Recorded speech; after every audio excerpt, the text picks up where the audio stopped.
Hepinize merhabalar. Nihal'ın Mutfağı YouTube kanalına, evime, mutfağıma hoş geldiniz. Bugün sizlere yağlı yufka yapacağız. Bu yağlı yufka böyle tek başına yapılacak bir iş olmadığı için biz imece usulü böyle e, 5-6 kişi toplanıp hep beraber yağlı yufka yaptık. Ramazan hazırlıklarımıza devam ediyoruz. Ben hamurun yoğurma aşamasını çekemedim.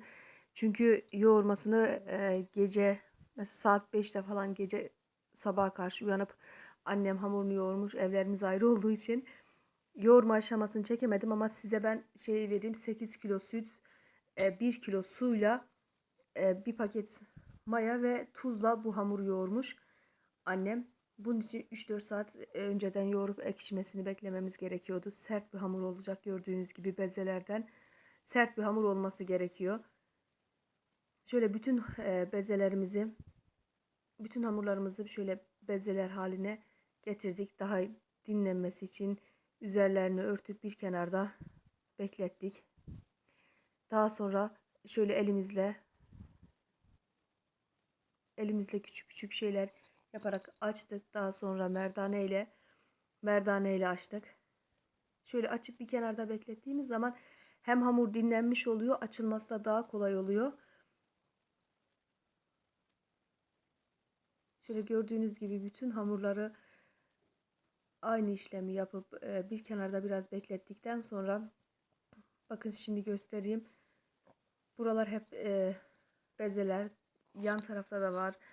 Böyle yapıp ilk önce bezeleri yapıp birleştiriyoruz. Şura merdane yapılmış hali. Şimdi merdane yapmaya geçtik. Merdane ile şöyle bütün bir 20-30 tane kadar yapıp biriktiriyoruz ki daha iyi dinlensin ve açılması, oklavayla açılması kolay olsun. Bu bizim memleketin böyle olmazsa olmazı. Her senede bir defa pişer ama Ramazanlara mutlaka yapılması gereken bir şey. Yağlı yufka. Biraz zahmetli, hatta biraz değil, bayağı bir zahmetli iş. Çünkü biz bunun için böyle sabahtan akşama kadar yaptık diyebilirim. Çünkü çok uğraştık. Çok uğraştırıcı bir işti. Böyle tek tek açılıyor.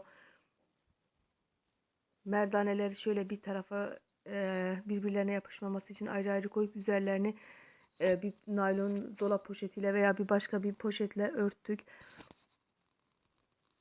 Şöyle herkes bir tarafta ilk önce bezeler yapılır. Daha sonra merdaneler açılıp birleştirilir ve daha sonra oklavayla açılmaya geçilir. Bu yağlı yufka daha çok doğuda çok yapılır. Ben Ağrılı olduğum için bizim oraların olmazsa olmazı diyebilirim Ramazanlarda. Şimdi oklavayla açıma geçebiliriz. Şöyle iyice dinlenen hamurlarımızı oklava yardımıyla incelene kadar açıyoruz. Şöyle bakın toplu şekilde kimimiz açıyor, kimimiz pişiriyor, kimimiz başka bir iş yapıyor. Yani bir tek kişiyle olabilecek bir iş değil. Topluca ama mesela bir günde 4 eve yaptık. Ya 150-200 tane kadar yufka çıktı diyebilirim. Sayı olarak tam olarak saymadık ama ya çok çıktı. Zaten videonun bitiminde de ne kadar yapıldığını göreceksiniz.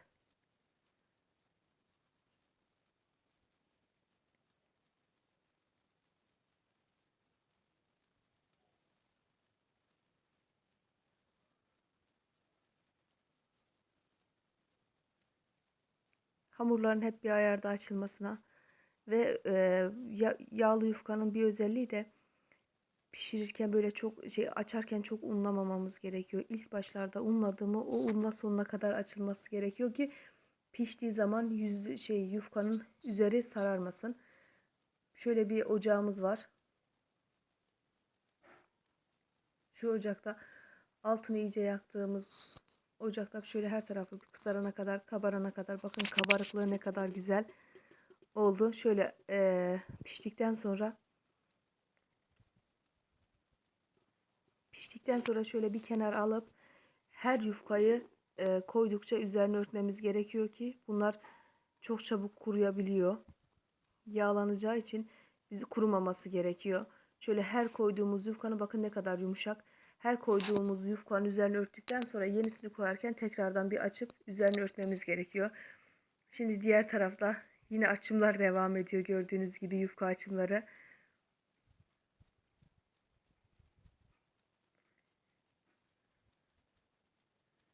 Şöyle ben videonun her aşamasını size gösterdim ki ne kadar yani böyle uğraştırıcı bir iş olduğunu görün istedim. Bakın şöyle herkes bir köşede açıyor. Şöyle ince olması gerekiyor. Şöyle çok baklava yufkası gibi değil de yani bir börek yufkasından biraz daha ince olması gerekiyor.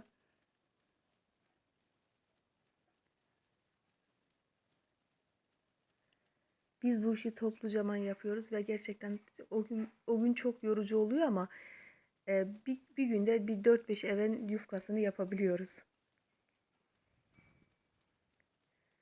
Evet, yine burada da aynı işlem yapıp burada da biz 2 tane ocak kullandık burada. Bir de az önce gösterdiğim ocak farklıydı. Üzeri böyle tuğlalı bir ocaktı. Bu da farklı bir ocak. Yine altı içinde ateş yanıp üzerindeki yufkalar pişiyor.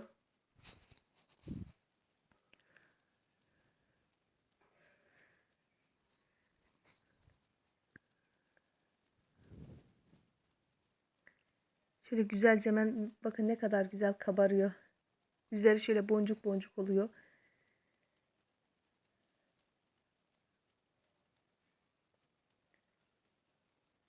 Evet, iyice her tarafı pişen. Bu arada böyle çok ocağın altının iyi yanması gerekiyor ki yufkalarımız kuru olmasın, yumuşak olması bizim için önemli. O yüzden ateşin böyle harlı bir ateş olması gerekiyor. Ve yufkalarımızı daha önce de dedim her pişirip koyduktan sonra üzerlerini şöyle örtmemiz, bir sofra beziyle ya da bir örtüyle şöyle örtmemiz gerekiyor. Yine aynı işlem devam ediyor. Bakın şurada da yapmak isteyen olursa ben her aşamasını çektim videonun. Hem de bu arada çekim aşamasında biraz da dinlenmiş oldum. Diğerleri çalışırken ben de birazcık dinlenmiş oldum. Umarım sizler de beğenirsiniz.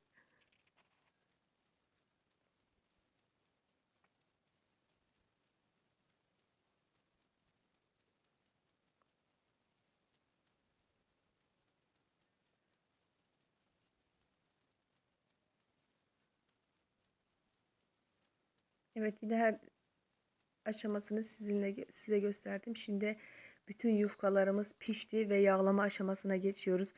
Biz bunun için tereyağını erittik. Ve tereyağı, sarı yağ dediğimiz bir yağ da var. O da tereyağının erimiş hali ve tortası alınmış hali. Biz tereyağı yağla sarı yağı karıştırıp şöyle eritip daha sonra yufkaların her tarafına gelecek şekilde bütün yufkalarımızı yağlıyoruz. Şöyle yağlayıp üzerine yenisini sereceğiz. Yağlayıp yenisini sereceğiz. En sonunda hepsini öyle yaptıktan sonra bütün yufkalarımızı katlayacağız.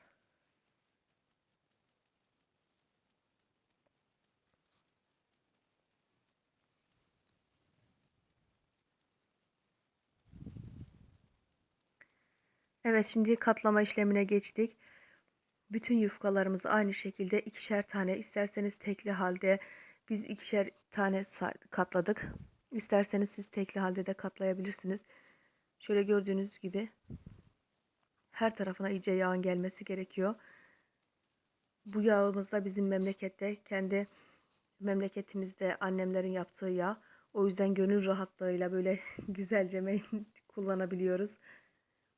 Şöyle gördüğünüz gibi bütün yufkaları aynı şekilde yağlayıp üst üste biriktirdiğiniz şeyi buzdolabı poşetlerinde, kilitli poşetlerde, derin dondurucularda muhafaza edebiliyoruz.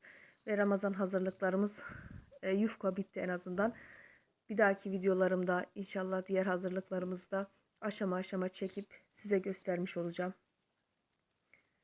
Bakın şöyle tekrardan yufkaların ne demek istediğimi anlamışsınızdır. Çünkü çok kalabalık yapılması gerekiyor. Yufkaların çokluğuna bakar mısınız? Bunlar yağlanmış hali. Diğer tarafta bir yandan da yağlanıyor.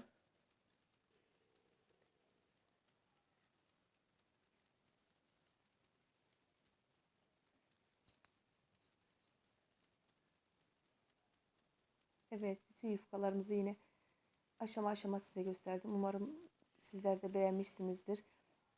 Beni izlediğiniz, takip ettiğiniz için hepinize çok çok teşekkür ediyorum. Umarım videomu beğenirsiniz. Kanalıma abone olmayı ve yorum yapmayı unutmayın. Hepinize sağlıklı, mutlu, huzurlu günler diliyorum. Çok teşekkür ederim. Beni izlediğiniz için sağ olun, var olun.